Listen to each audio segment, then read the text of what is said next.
Halo, Assalamualaikum warahmatullahi wabarakatuh. Perkenalkan, nama saya Ahmad Abdul Hakid dari kelas B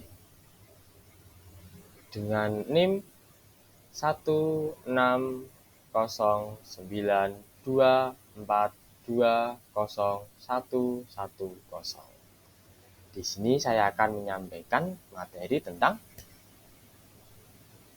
kedudukan bahasa Indonesia sebagai bahasa nasional dan bahasa negara. Bahasa Indonesia merupakan bahasa yang penting di wilayah Negara Kesatuan Republik Indonesia. Bahasa Indonesia memiliki dua pengertian, yaitu sebagai bahasa nasional dan sebagai bahasa negara.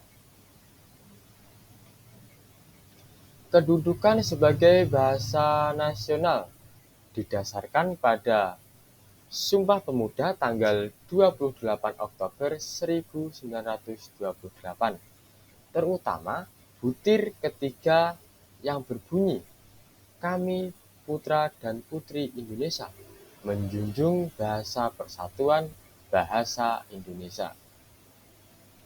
Sementara menurut Undang-Undang Dasar Negara Kesatuan Republik Indonesia tahun 1945, bab 15 pasal 36 yang berbunyi, bahasa negara adalah bahasa Indonesia. Next. Bahasa Indonesia memiliki beberapa fungsi, yaitu sebagai lambang kebanggaan negara. Artinya bahwa bahasa Indonesia mencerminkan nilai-nilai sosial budaya yang mendasari rasa kebanggaan bangsa Indonesia. Atau bisa dikatakan sebagai identitas bangsa Indonesia atau negara Indonesia. Bahasa Indonesia memiliki fungsi sebagai berikut. Yang pertama, sebagai lambang kebanggaan nasional, yang mana bahasa Indonesia ini mencerminkan sebagai lambang atau identitas nilai-nilai kebanggaan nasional negara Republik Indonesia. Yang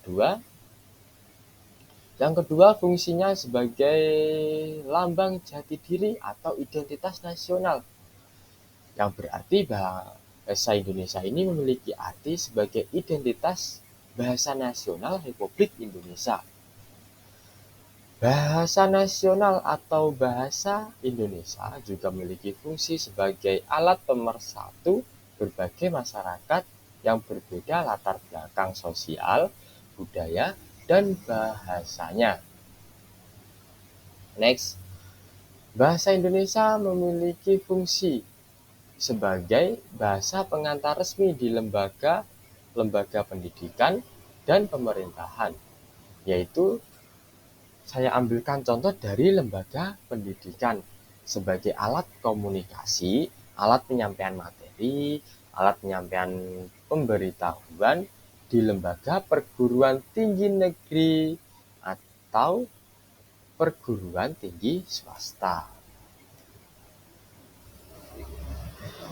Bahasa nasional juga memiliki fungsi sebagai alat pemersatu berbagai masyarakat yang berbeda latar belakang sosial, budaya, dan bahasanya. Contohnya, saudara Dayak kuliah di Jawa. Apakah saudara Dayak bisa berbahasa Jawa? Tentunya kan tidak kan. Jadi, ya saudara Dayak yaitu cara berkomunikasinya dengan bahasa nasional atau bahasa Indonesia, supaya saudara Jawa juga mengerti apa yang dimaksud dari saudara Dayak, saudara Dayak juga mengerti apa yang disampaikan dari saudara Jawa. Next.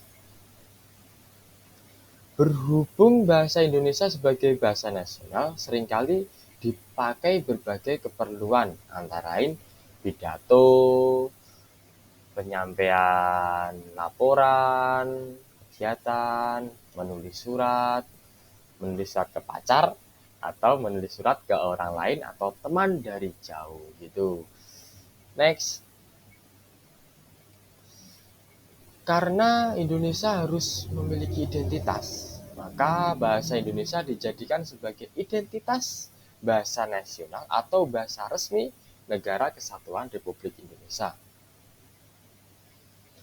Berhubung Indonesia ini kan memiliki keberagaman dari suku, budaya, adat istiadat, bahasa daerah, jadi bahasa Indonesia ini solusi sebagai alat komunikasi timbal balik antara warga negara Indonesia. Sekian presentasi dari saya. Terima kasih telah menonton. Bila ada kata, saya mohon maaf sebesar-besarnya. Terima kasih. Wassalamualaikum warahmatullahi wabarakatuh.